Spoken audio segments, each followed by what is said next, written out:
এইভাবে জীবন চলা যেতে পারে না ভাই। কি যে করি, প্রত্যেক দিন সকালে ঘুম থেকে উঠো আর খাবারের সন্ধান করো। খাবার সন্ধান করার জন্য একটা নতুন পদ্ধতি খোঁজ করতে হবে।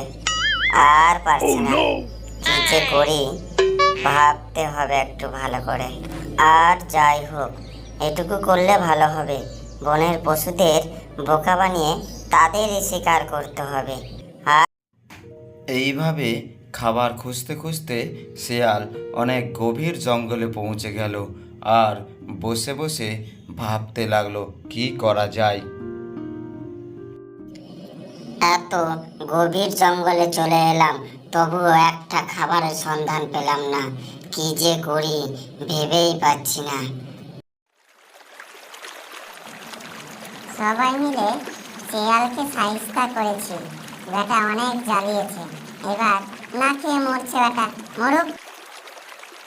শেয়াল প্রত্যেক দিনের মতো আজও খাবার না পেয়ে ঘরে ফিরে গেল।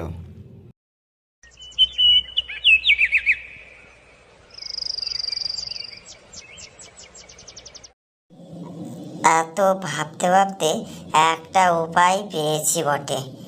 বনের মধ্যে পাঠশালা খুলতে হবে, তারপর দেখো মজা।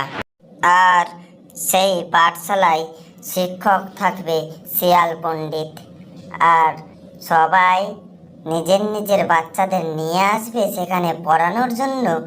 আর আমি একা এক করে গিলে খাবো সবাইকে, আর শিক্ষকতা করব। এতে আমার পেটও চলবে, দিনও কাটবে আনন্দে। এই মতলব নিয়ে শিয়াল বনের মধ্যে পাঠশালা খোলার উদ্দেশ্যে চলে গেল।